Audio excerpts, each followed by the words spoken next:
8월 한 달 내내 새벽 예배 때 잠언서를 올해도 말씀을 전했습니다. 잠언서는 우리가 잘 아는 대로 이 세상의 사람들 중에 가장 뛰어난 지혜를 가진 솔로몬이 저자입니다.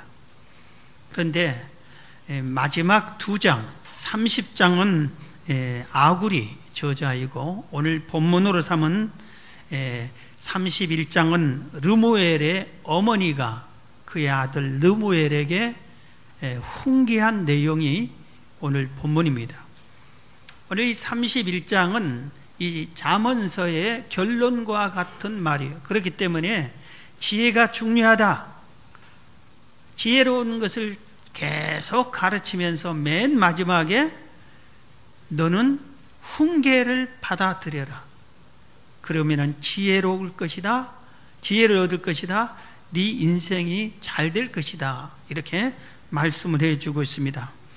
오늘 내 아들아 훈계를 들으라는 제목으로 말씀을 전하려고 하는데, 우리 주께서 우리 모두에게 큰 은혜를 주실 줄로 믿습니다. 자, 그러면 제일 먼저 이 31장에서 자녀들아 훈계를 들으라, 훈계를 들어라. 성도들아 훈계를 들어라. 아무개야 너도 훈계를 들어라, 이겁니다. 우리가 살고 있는 이 시대의 사람들은 훈계를 듣는 것을 아주 싫어합니다. 심지어는 어른은 물론 어린아이들까지도 훈계를 싫어합니다. 그래서 자기 주장이 강합니다. 자기 이기심으로 가득 차 있습니다. 그리고 내 뜻대로 내 마음대로 살려고 합니다. 내가 내 인생을 자유롭게 살고 싶다, 이런 생각들을 많이 갖고 있습니다. 그런데 그게 아주 잘못된 삶이에요. 옳지 않은 것입니다. 지혜롭지 못한 것입니다. 왜냐하면 우리 인간은 미성숙해, 부족한 것이 많아요. 살아가면서 인생의 경험을 쌓은 사람들에게로부터 많은 것을 지도를 받아야 돼. 훈계를 받아서, 가르침을 받아서 고쳐 나가야만 우리 인생이 점점 발전해지는 것입니다. 그런데 이 훈계를 잘 받으려고 하지 않습니다. 그런데 오늘 르무엘의 어머니는 처음 시작하자마자 르무엘에게 이렇게 강하게 얘기합니다. 오늘 본문 1절 2절입니다. 르무엘 왕이 말씀한 바 곧 그의 어머니가 그를 훈계한 잠언이라. 2절은 내 아들아 내가 무엇을 말하랴, 내 태에서 난 아들아 내가 무엇을 말하랴, 서원대로 얻은 아들아 내가 무엇을 말하랴. 르무엘에게 그의 어머니가 내 아들아, 너는 내가 하나님께 서원 기도해서 난 아들이다. 너는 내가 훈계하는 것을 들어라. 내가 너한테 뭘 말할까? 그걸 너는 항상 귀담아 들어라. 이렇게 훈계를 받아들이라고 제일 먼저 이렇게 강조를 하고 있습니다. 그래서 우리는 훈계를 받아들이는 자가 바른 삶을 살구나 하는 것을 우리가 먼저 배워야 돼요. 우리가 이제 나이가 들면 나를 훈계해 주는 사람이 점점 사라집니다. 어른이 되면 아무도 훈계를 하지 않습니다. 그런데 왜 그렇습니까? 문제는 본인에게 있는 거예요. 누가 나를 훈계하면 아주 싫어하고 거부하기 때문에 그렇습니다. 누군가가 나를 훈계하지 않은 그 순간부터 우리의 삶은 점점 퇴보하게 되어 있어요. 그리고 사람들과 점점 멀어지게 되어 있습니다. 그래서 훈계를 받아들여야 되는 겁니다. 그래서 잠언은 훈계를 받아들이라고 계속 강조를 여러 번 했습니다. 잠언 1장 8절을 보면 내 아들아 내 아비의 훈계를 들으며 내 어미의 법을 떠나지 말라 그랬어요. 8장 또 32절 33절에도 보면 내 아들아 이제 내게 들으라, 내 도를 지키는 자가 복이 있느니라. 훈계를 들어서 지혜를 얻으라. 그것을 버리지 말라. 훈계를 들으면은 거기서 지혜를 얻을 수 있어요. 그러니까 그 훈계를 꼭 잘 받아들여라 이겁니다. 그래서 부모가 나를 훈계해 줬는데 그걸 우습게 여기고 가볍게 여기고 버려버리면은 좋은 지혜를 버려버린 거예요. 잠언 12장 1절에도 훈계를 좋아하는 자는 지식을 좋아하거니와 징계를 싫어하는 자는, 훈계를 싫어하는 자는 짐승과 같으니라 그랬어요. 사람과 짐승의 차이점이, 짐승에게는 아무리 가르쳐도 그것을 깨닫지 못하고 지키지 않은데, 사람은 훈계를 하고 징계를 하고 그러면 그걸 지키고 변화시킨다 이겁니다. 그래서 어떤 사람에게 좋은 것을 그 사람에게 고쳐야 할 점을 훈계했는데도 지키지 않는다, 그러면 짐승 취급이 하는 거나 마찬가지라 이겁니다. 잠언 13장 1절에도 지혜로운 아들은 아비의 훈계를 들으나 거만한 자는 꾸지람을 즐겨 듣지 아니하느니라 그랬어요. 아들아 훈계를 들으라 하면서 솔로몬이 이렇게 말했습니다. 나도 네가 생각할 때 나는 참 세계에서 제일 가는 지혜로운 자라고 너도 나를 그렇게 인정할 텐데, 나도 처음부터 그런 게 아니다. 나의 아버지가, 부모가, 내 아버지 다윗이 나를 훈계했는데 그걸 받아들였기 때문에 오늘의 내가 있는 것이다.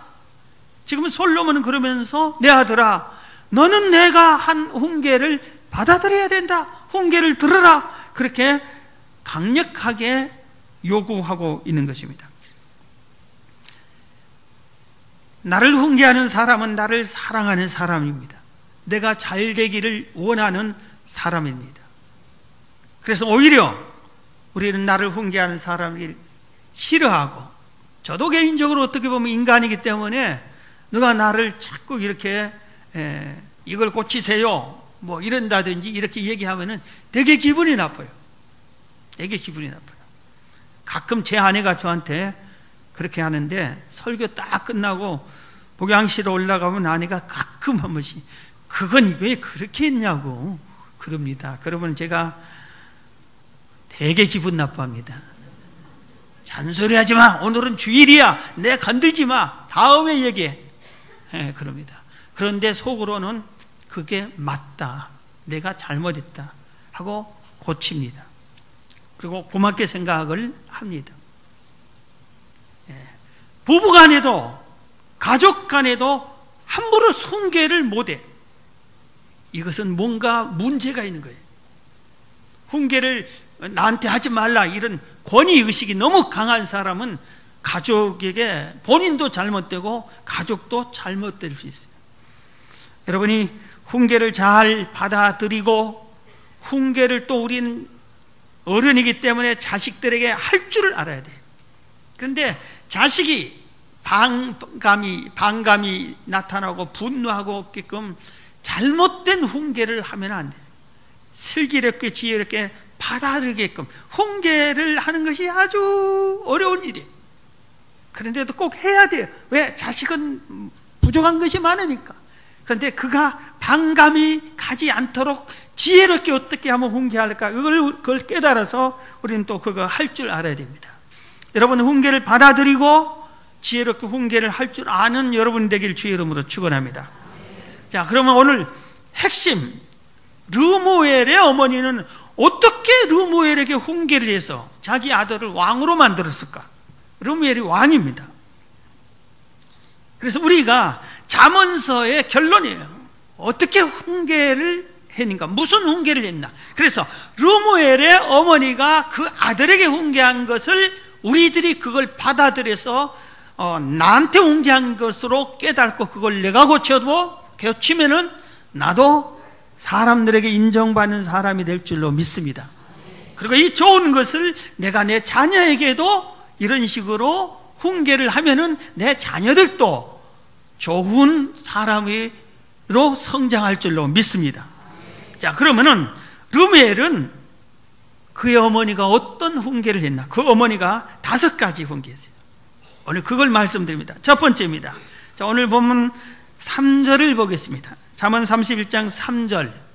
자, 다 같이 한번 읽겠습니다. 시작. 내 힘을 여자들에게 쓰지 말며. 거기까지만. 내 힘을 여자들에게 쓰지 말며. 여자 조심해라. 여자에게 푹 빠지지 말아라. 남자 조심해라. 남자에게 푹 빠지지 말라, 이 말입니다. 내 힘을 여자들에게 쓰지 말라. 힘을. 내게 힘 있는 사람이 여자를 찾습니다.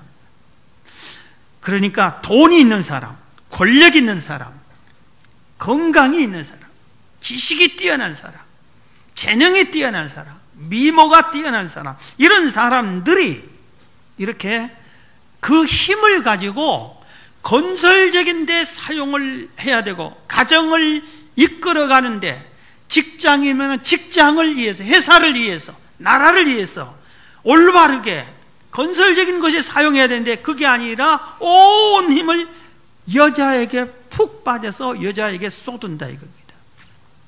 그렇게 이런 사람 예를 들면은 직장에서 열심히 일할 때도 여자가 빨리 와 하면은 직장을 버리고 여자한테 가는 거예요. 자기의 모든 것을, 돈을 가지고 여자에게 선물을 사주고, 저축할 줄도 몰라. 미래를 위해서는 저축할 줄 알았는데 여자에게 몽땅 다 쏟아버리는. 여자에게 힘을 쏟으면은 특히 왕들이 그러는 거예요. 왕들이 그 권력을 가지고. 우리나라의 대표적인 왕이 백제 의제왕이 궁녀만 3,000명을 거느렸다고 그러잖아요.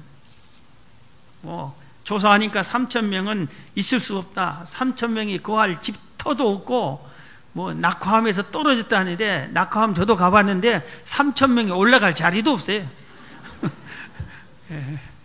그런데 그 말이 너무 여자를 많이 좋아했다 이겁니다. 그러니까 나라가 백제가 망해버렸어요. 그래서 여자에게 푹 빠져서 여자에게 힘을 쓰다 대대로 이은 가문이 망한 경우 많고, 여자에게 빠져서 물려받던 회사가 망하고, 사업장이 망하고, 공부를 못해가지고 대학도 못 들어가고, 이런 경우가 비일비재하다 이겁니다. 여자에게 너무 힘쓰지 말라, 이것을 가르쳐주고 있습니다. 제일 첫 번째.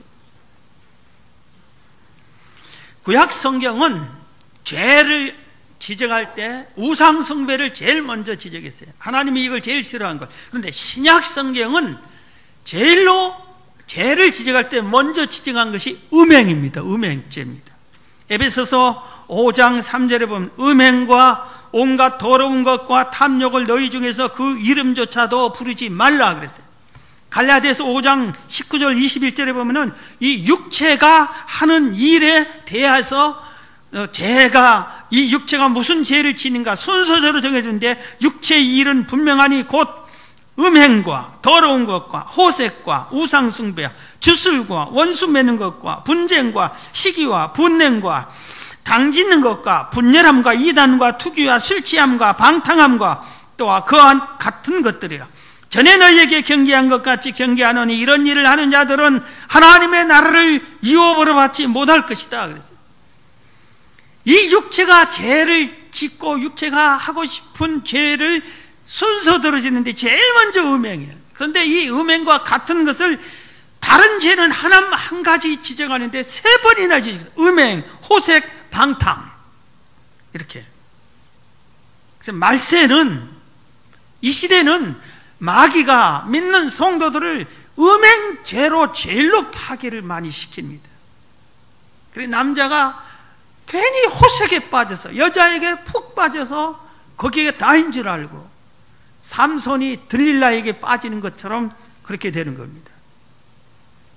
그게 조심해야 된다 이거예요. 그래서 르벨 어머니가 그 아들에게 첫 번째로 훈계한 게, 아들아, 너 여자 조심해. 여자 조심해라. 여자에게 푹 빠지면 네 인생 망친다. 여자 조심해라. 이렇게 가르치고 있어요. 여러분, 그래서 우리가 이걸 르무엘에게 언제 얘기했어요? 결혼하기 전, 성인이 되기 전, 여자를 알기 전에 얘기한 거예요. 미리부터 얘기를 해야 돼요.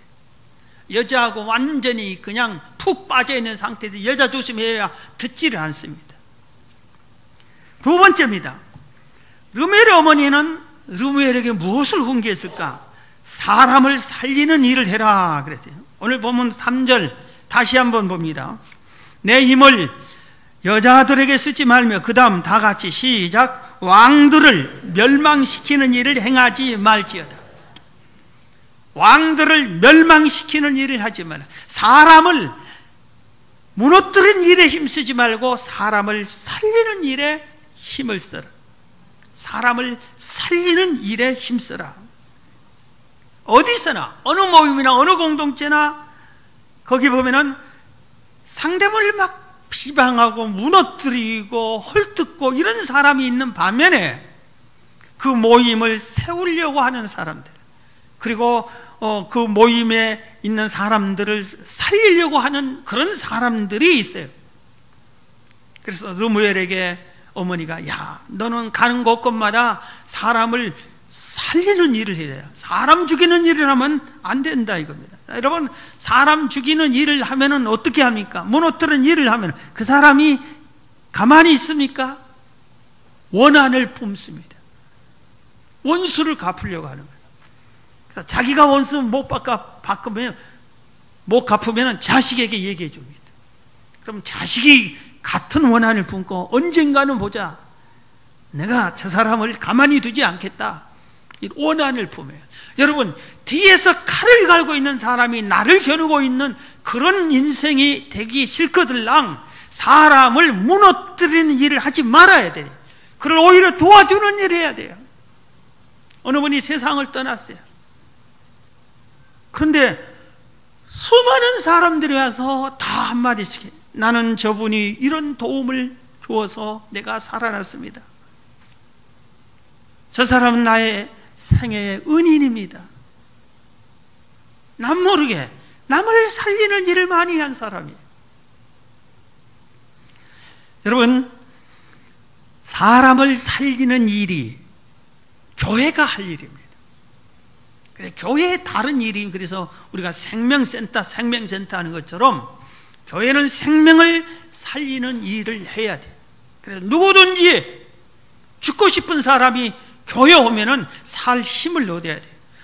교회 성도들이 살 의욕이 없는 사람들에게 살 의욕을 주고 힘을 주고 용기를 북돋아주고, 이런 일을 교회 성도들이 해야 되는 겁니다. 여러분들도 사람을 살리는 일에 힘쓰시기를 주의 이름으로 축원합니다. 세 번째는 뭘 훈계 있을까? 첫 번째는 내 힘을 여자들에게 힘쓰지 말라. 그 다음에 사람 살리는 일이라. 세 번째는 술 조심해라. 술 조심해라. 우리 귀가 닳도록 많이 듣는 소리예요. 여자 조심하고 술 조심하고, 그러면 인생 반은 성공한다. 오늘 보면 4절 5절을 보겠습니다. 오늘 4절 5절을 보면은, 르무엘아, 포도주를 마시는 것이 왕들에게 마땅하지 아니하고 왕들에게 마땅하지 아니하며 독주를 찾는 것이 주권자들에게 마땅하지 않도다. 술을 마시다가 법을 잊어버리고 모든 공고한 자들의 송사를 굽게 할까 두려우니라. 내 아들아, 르무엘아, 포도주 마시지 말라, 독주를 마시지 말라. 왜 그냥 술을 마시지 말라, 술을 가까이 하지 말라 그러지 않고 포도주와 독주라고 했을까? 한번 생각해 봐요. 우리들이 맥주는 술이 아니에요. 가벼운 와인도 술이 아닙니다. 그런데 실제로 유럽은 그렇습니다. 맥주는 술이 아니에요. 와인도 술이 아니에요. 아주 독한 걸 술으로 얘기지. 그런데 왜 여기는 포도주를 술로 여기지 않아요? 그런데 그 어머니는 포도주를 마시지 말라, 독주를 마시지 말라 그랬을까? 아마 포도주를 즐기다 보면은 자연히 독주로 가게 될 거예요. 술에 임박히면. 그래서 아예 술을 가까이 하지 말라, 그렇게 얘기하고 있는 것입니다. 성경은 말합니다. 술을 가까이 하면은 이런 일이 생긴다고 경고를 해요. 수치를 당한다.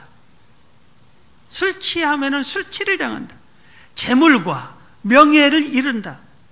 건강을 잃는다. 방탕해지고 큰 죄를 짓게 된다. 진노가 임할 것이다. 그러니 술을 가까이 하지 말라, 술 취하지 말라, 그렇게 말합니다. 그런데 우리가 사는 이 세상은 술을 즐기지 않고 술을 가까이 하지 않으면 교제하기가 어려운 건 사실입니다. 사실이에요. 회사에서 술을 같이 먹지 않으면 어떠면은 왕따 비슷하게 당할 수 있어요. 그래서 우리가 그리스도인이 세상에서 사는 것은 더 노력을 해야 돼. 그래서 우리 회사에서 나를 보배롭게 여길 만큼 그런 교제를 비록 못할지라도 나는 우리 회사에 가장 큰 유익을 주는 사람으로 나를 발전시켜 나가야 돼. 쓸모있는 회사원이 돼야 되는 거예요. 그래야 내가 살아남습니다. 더 노력을 해야 돼요. 어느 이 프로를 보고 제가 깜짝 놀랐어요. 아주 유명한 사람이에요, 나름대로 그 분야에서. 그런데 그 사람이 이런 말을 하더라고요. 자기는 술을, 저 사람이 좋다면 술을 먹고 교제를 하려는데 술을 못 먹는데 하면은 친구를 안 삼는데. 아마 그런 건 여러분들도 많이 느낄 거예요. 그래서 모이면은 술을 먹어야 교제가 된다고 그래요.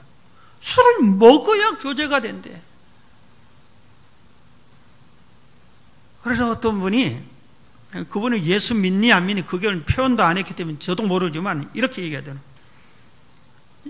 어떤 사람을 소개했는데 이분은 계속 술을 먹는데 이분은 술 한 잔도 못 한다니까 깜짝 놀래. 그 술자석에 갇혀있는데 계속 술잔을 들었다고. 그런데 이분은 술을 하나 가득 받아가지고 계속 들고 브라보 할렐루야 할렐루야 안 하겠죠.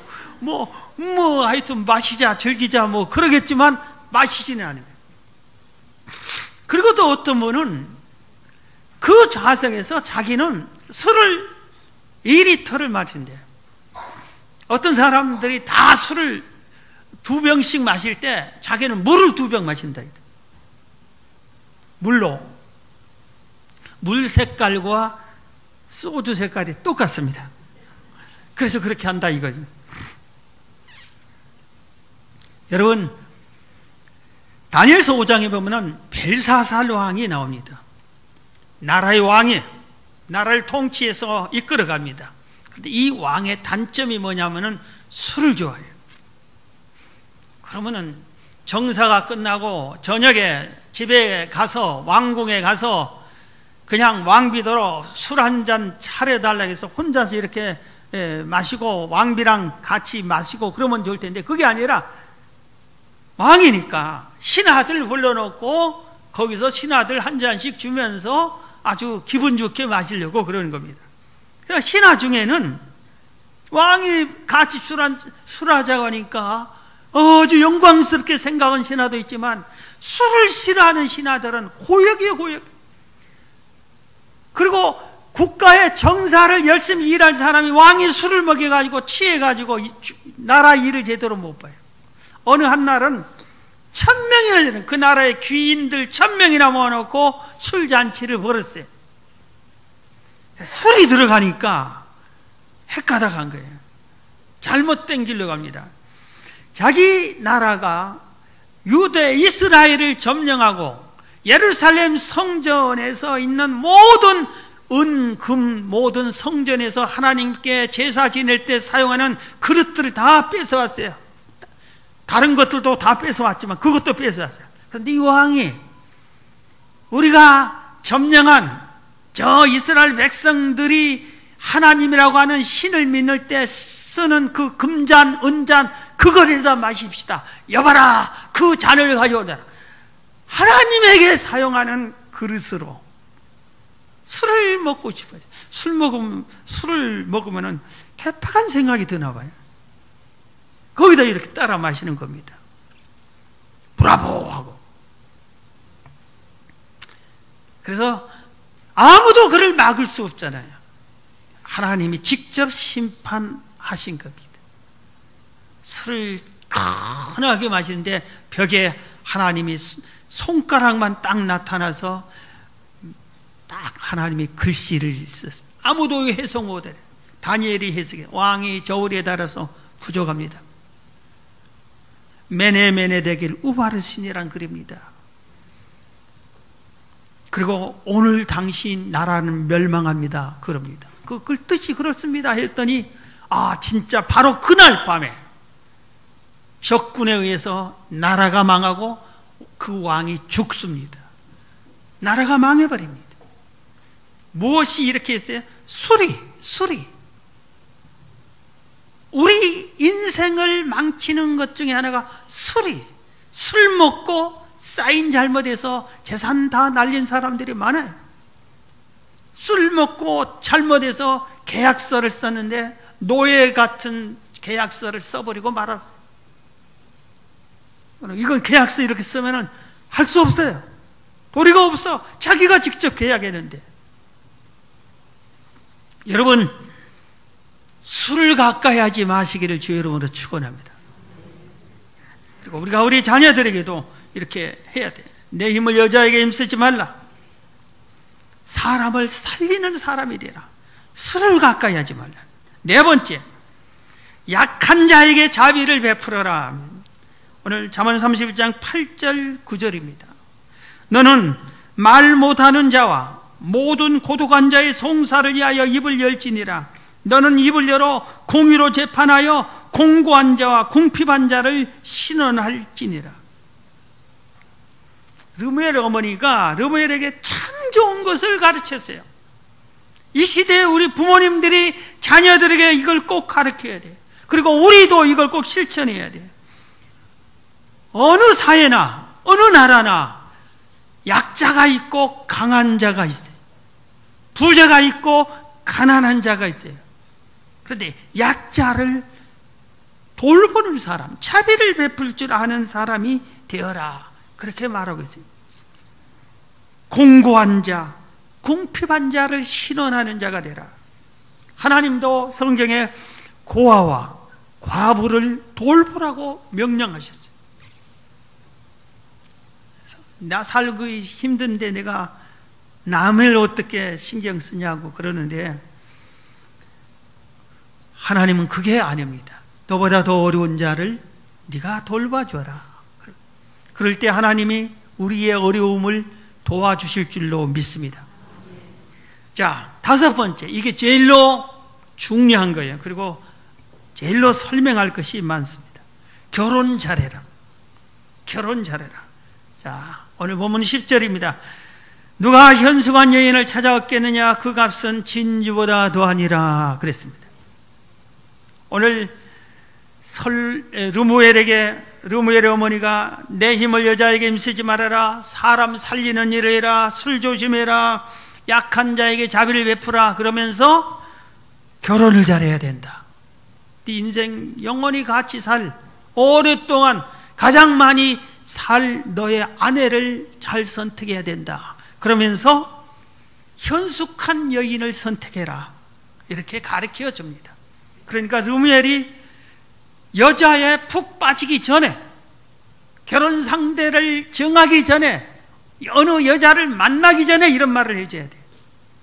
너는 남자를 잘 만나야 된다. 이런 남자를 만나라. 미리 말을 해줘야 돼. 오늘날의 부모님들이 자녀 결혼에 있어 아주 잘못된 두 가지가 있어요. 하나는 뭐냐면은 너 알아서 해라. 네 마음에 든 자와 결혼해라고. 그리고 전혀 상관하지 않습니다. 뭐 대단하게 자식을 사랑한 것 같은데 자식 망치는 일입니다. 자식은 완전한 사람이 아니에요.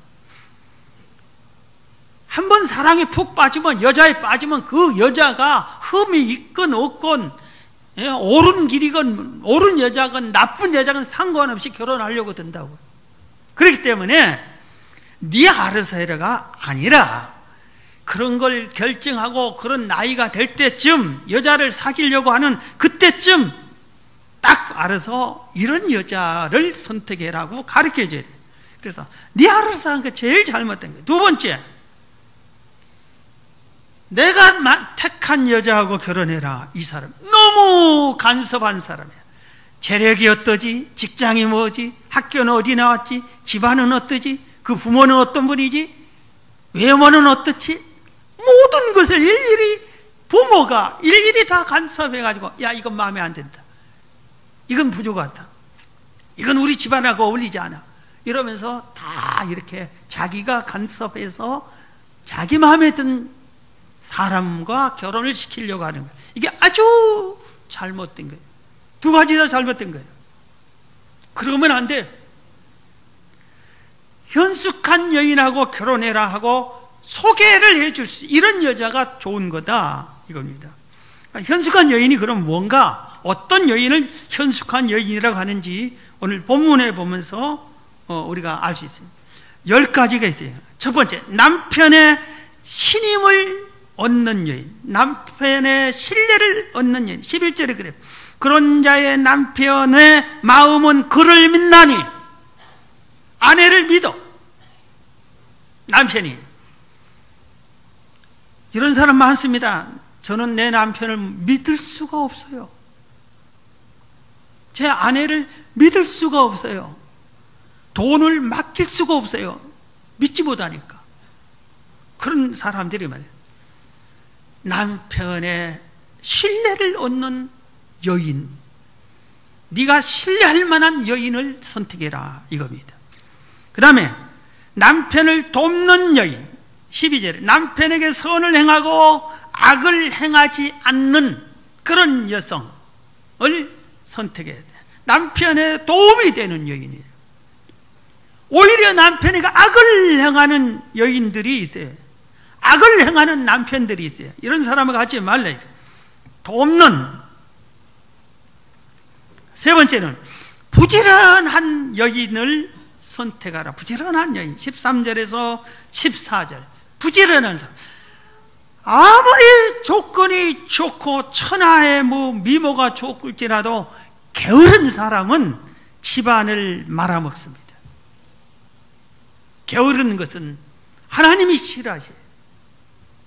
그래서 태생의 우리는 부지런해야 돼. 부지런해야 돼. 우리 몸이 부지런해서 이게 낡아져야 되고 병들고 그렇게 해야지, 게을러 가지고 병들면 안 되는 거예요. 부지런한 남편, 부지런한 여성과 결혼을 해라. 네 번째, 집안일을 잘하는 여인.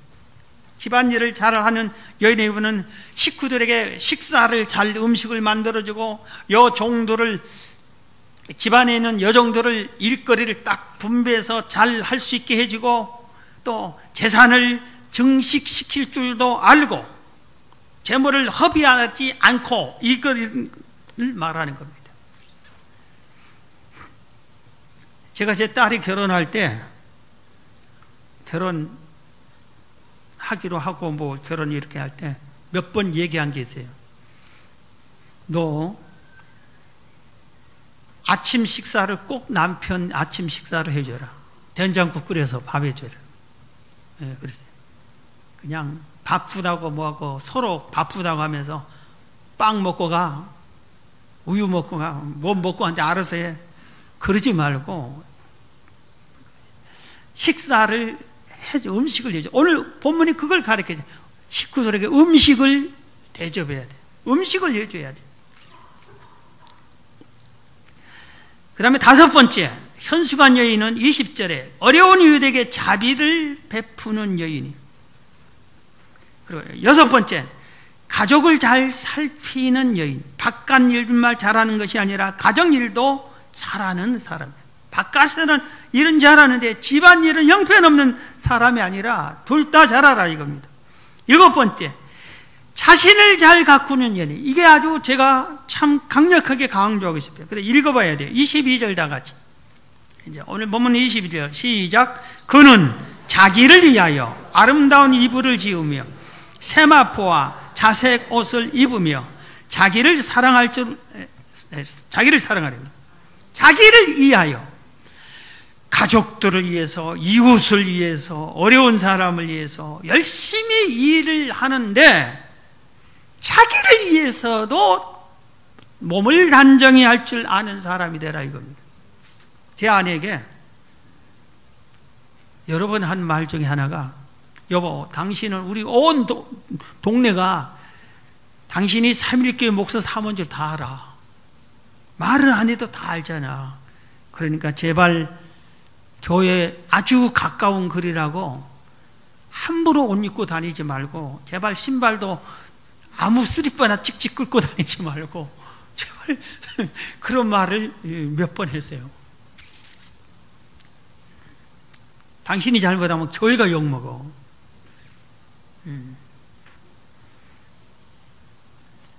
아내는 결혼을 했으면은, 결혼하고 자녀를 낳고 이렇게 하면은 몸도 지치고 시간도 없고 바쁘잖아요. 그럼 자기를 가꿀 힘이, 시간도 없는 건 맞아요. 그런데도 시간을 일부러 만들어서라도 자기를 가꾸어야 됩니다. 오늘 여기 이 부분이 자기를 위하여 아름다운 이불을 지은다. 아름다운 이불을 지은다. 자기를 위하여. 그래서 그러니까 안방을 남편이 사랑스러운 안방으로 만들어야 돼요. 자기가. 남편이 와서 아내를 이렇게 볼 때, 처녀 때는 너무 아름다워서 사랑합니다 하고 결혼했더니, 이 마누라가 그냥 나이가 들고 그냥 자식을 낳고 기른다고 바쁘다고 이렇게 하더니 세수도 잘 않고 머리도 잘 닦지도 않고, 그렇게 해버리면 남편이 사랑이 식어지는 거예요. 그리고 자기를 위하여 아름다운 이불을 지으며 세마포와 자색 옷을 입으라고 그랬어요. 자색 옷은 이 시대에 말하면 아주 나름대로 품이 있는 옷입니다. 그래서 우리 여성들은 맨날 돈을 아껴서 자기를 위해서는 하나도 안 쓰면 잘하는 줄로 알고 있고, 자식들에게 온전히 희생했기 때문에 나는 자식들이 인정해주고 남편이 칭찬해주겠지. 그렇지 않습니다. 그렇지 않아요. 인간들은 그렇지 않아요. 내가 나를 가꾸어야 돼. 내 옷도 사 입어야 돼. 오늘 가서 당장 다 여러분 옷 한번 검토해봐요. 내 옷 사 입어야 돼. 자식들한테만 다 아니에요.